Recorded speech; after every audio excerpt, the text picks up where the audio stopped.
Halo, Assalamualaikum warahmatullahi wabarakatuh. Perkenalkan, nama saya Nur Hasanah. Saya merupakan mahasiswa program studi Pendidikan Bahasa dan Sastra Indonesia, Fakultas Keguruan dan Ilmu Pendidikan Universitas Riau. Pada kesempatan kali ini, saya akan membahas sedikit mengenai kritik sastra. Kritik sastra terdiri dari dua kata, yaitu kritik dan sastra. Kritik adalah proses analisis dan evaluasi terhadap sesuatu dengan tujuan untuk meningkatkan pemahaman, memperluas apresiasi, atau membantu memperbaiki pekerjaan.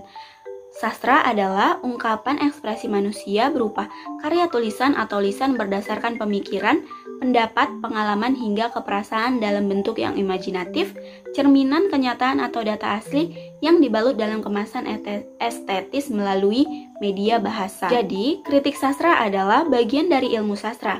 Istilah-istilah yang sama seperti telaah sastra, kajian sastra, analisis sastra, dan penelitian sastra. Istilah-istilah tersebut digunakan untuk menghindari kata kritik sastra yang terkesan negatif dan terkesan menghakimi. Menurut H.B. Yasin, kata kritik dalam kritik sastra bermakna pertimbangan baik buruknya suatu karya sastra, serta mempertimbangkan kelemahan dan keunggulan karya sastra tersebut. Melalui kritik sastra, penulis akan mengembangkan dirinya menjadi penulis yang menyadari kelemahan dan sekaligus keunggulan dirinya dalam menghasilkan sebuah karya sastra. Setiap pembaca dapat saja membuat kritik terhadap karya sastra yang dibacanya, tetapi belum tentu ia dapat masuk ke dalam nilai-nilai hakiki karya sastra tersebut kalau dia belum memahami dan mendalami serta menilai pengalaman manusia yang terdapat di dalamnya. Selanjutnya ada jenis-jenis kritik sastra.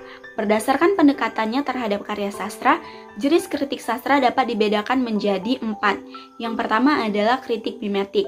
Kritik ini bertolak pada pandangan bahwa suatu karya sastra adalah gambaran atau rekaan dari dunia dan kehidupan manusia.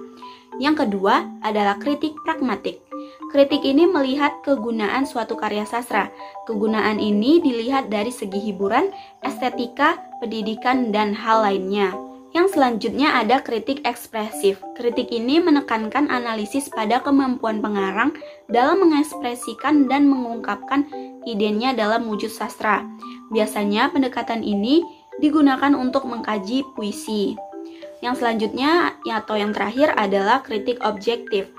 Kritik objektif melihat karya sastra sebagai karya yang berdiri sendiri. Karya sastra adalah objek yang mandiri dan memiliki dunianya sendiri. Yang selanjutnya ada fungsi kritik sastra. Menurut Pradopo, fungsi utama dari kritik sastra dapat digolongkan menjadi 3, yakni yang pertama, untuk perkembangan ilmu sastra sendiri. Maksudnya, kritik sastra tersebut dapat membantu dalam penyusunan teori sastra serta sejarah sastra. Hal tersebut tersirat dalam ungkapan Rene Wellek, yaitu karya sastra tidak dapat dianalisis, digolong-golongkan, serta juga dinilai tanpa adanya dukungan prinsip-prinsip kritik sastra.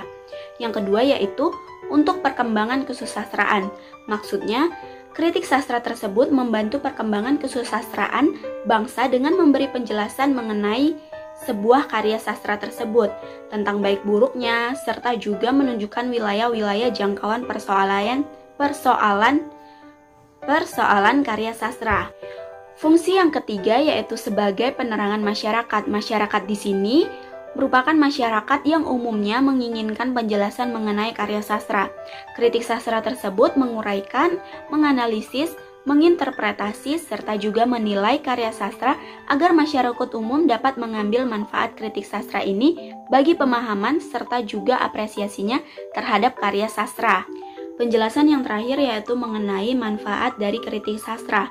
Manfaat dari kritik sastra tersebut dapat diuraikan menjadi 3, yaitu yang pertama manfaat kritik sastra bagi penulis, manfaat kritik sastra bagi pembaca, serta manfaat kritik sastra bagi perkembangan sastra itu sendiri.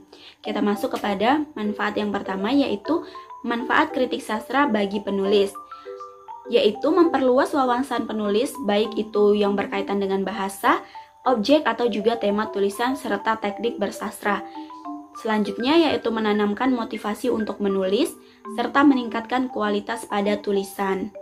Yang kedua yaitu manfaat kritik sastra bagi pembaca, Yang pertama ada menjembatani kesenjangan antara pembaca serta karya sastra. Yang kedua yaitu menumbuhkan kecintaan pembaca terhadap suatu karya sastra. Yang ketiga yaitu meningkatkan kemampuan dalam mengapresiasi suatu karya sastra. Selanjutnya yang terakhir yaitu membuka mata hati serta juga pikiran pembaca akan nilai-nilai yang terdapat dalam suatu karya sastra. Yang ketiga yaitu manfaat kritik sastra bagi perkembangan sastra itu sendiri, yaitu mendorong laju perkembangan sastra, baik dengan secara kualitatif maupun kuantitatif, memperluas cakrawala atau juga permasalahan yang terdapat dalam karya sastra. Itulah tadi materi yang dapat saya sampaikan. Saya sudahi, wabillahi taufiq walhidayah. Wassalamualaikum warahmatullahi wabarakatuh. Terima kasih.